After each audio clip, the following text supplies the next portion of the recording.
আসসালামু আলাইকুম গাইস। এই ভ্রমণের অংশ হিসাবে আমরা একটা বিশাল বড় বট গাছের নিচে আসছি। বট গাছ মানে পাইকরের গাছ। বট গাছের নিচে আসছি। এই গাছটার বিশেষ বৈশিষ্ট্য হলো এই বট গাছটা একটা বিল্ডিং ছিল। বিল্ডিংটাই এই বট গাছটা ছেয়ে নিছে। দেখেন কি অবস্থা, পুরা বিল্ডিংটা সম্ভবত একটা মঠ ছিল একটা, সেই মঠটা ছেয়ে নিছে। এরকম গাছ আমি দেখি নাই এবার। এবং আর একটা বিশেষ বৈশিষ্ট্য হলো, এটা কি মন্দির ছিল নাকি? বিশাল গাছ ছেয়ে নিছে। এবং আর একটা বৈশিষ্ট্য হলো, এই গাছের মধ্যে প্রচুর পরিমাণে বাদুড়।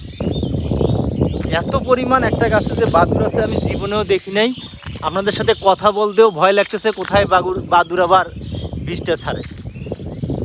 দেখেন কত পরিমাণ বাদুড়, বিশাল গাছ। গাছটাকে এক নজর না দেখতেই নয়।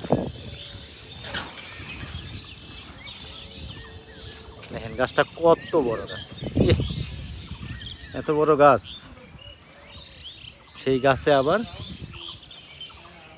বাদুড় আর বাদুড়, বাদুড় আর বাদুড়। দেখো গাছটাকে। এবং গাছে আরও একটা বৈশিষ্ট্য, গাছে প্রচুর পাখির বাসা, পাখির বাসাও আছে, অত্যন্ত সুন্দর। এখন আমরা ফটো সেশনে ব্যস্ত থাকব, ফটো সেশন করব।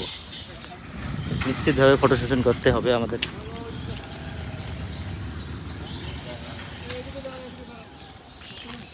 সবাই ফটো সেশন করবে। আমি একটা আচ্ছা, আমি ওই যে ভিডিও থেকেই ছবি নিচ্ছি। হ্যাঁ, ভিডিও করতেছি তো, ওই ভিডিওটা মানুষ বেশি থাকে।